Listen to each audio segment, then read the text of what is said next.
እንግዲህ አሁን ትምህርት ቤቱ በከጆ ይኸው ማሳዝን ነው። ከረና ወነረቲ ኮቱሚ ከረን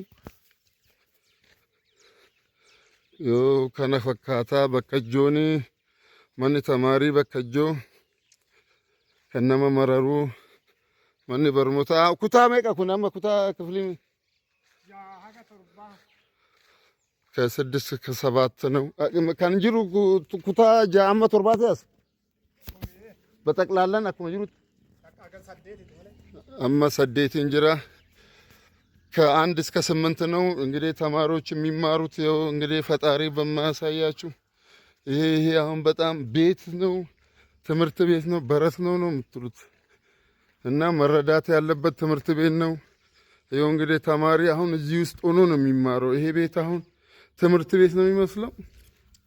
አረ ፈጣሪ ባካችሁ እርዱ። የሀገር ሰው መረዳት ያለበት ትምህርት ቤት ነው ይሄ። አሁን እንደዚህ ወንበር የለው ምን የለው ተማሪ እዚህ ውስጥ ነው እንግዲህ አሁን የሚማረው። በር የለው መስኮት የለው።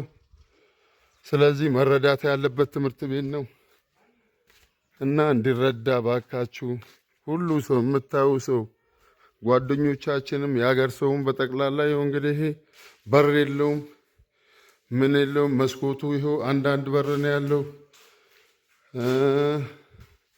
በጠቅላላ ማሳዘን ነው። በር የለውም። ተማሪ አሁን ብርድ እየመታው ቆሻሻ እንትኑ ነው።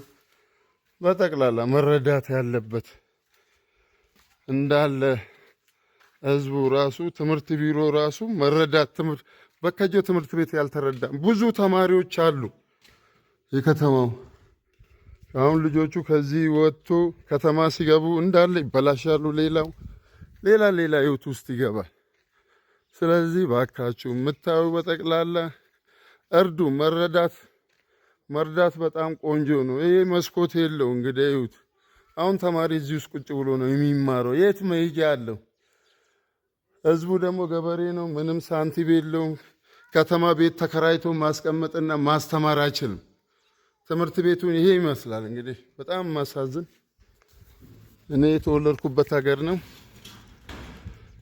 እና ይሄን ነገር እስቲ የምታዩም የመንግስት ባለስልጣንም ቢሆን ትምህርት ቢሮ የሚመለከት በከጆ ከተማ ላይ በጣም ችግር አለ።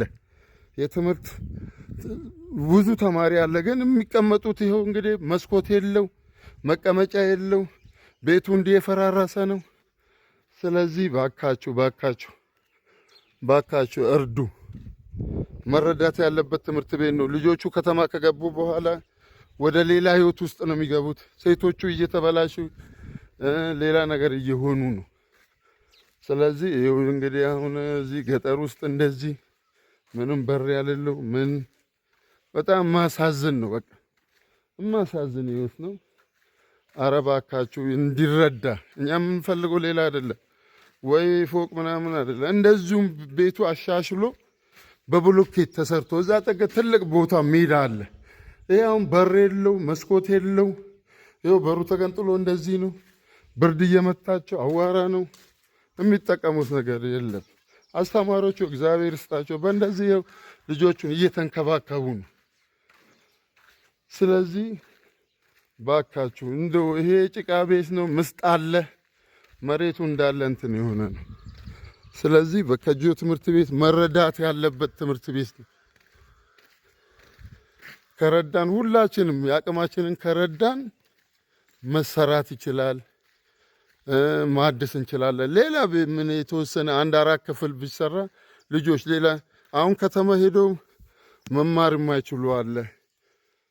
ከተማ ሄዶ ቀለብ የቤት ኪራይ ምናምን የለም። የቤት ኪራይ እንኳን መክፈል የማይችል ህዝብ ነው። በቃ እዚህ በጣም የገበሬ ማህበር ልጆች ናቸው። ምንም የለም እና ግቢው ይሄ ይመስላል። በከጆ ትምህርት ቤት የበከጆ ትምህርት ቤት ነው እና እንድትረዱ በቃ ሌላ ነገር እንዲረዱ ነው። ወይም ፎቅ ምናምን አይደለም። በወደ አሁን ትልቅ ሜዳ አለ። እዛ ላይ ቢሰራ ብዙ ከ9 10 11 12 መስራት ይቻላል እና ሌላ ከተማ ሄዶ ልጆቹ ከሚበላሹ ከቤተሰብ ወጥቶ ሌላ ህይወት በሌላ ማይሆን ነገር በቃ ውስጥ ከሚገቡ እዚሁ ቢረዱ ደስ ይለኛል። በጣም አመሰግናለሁ።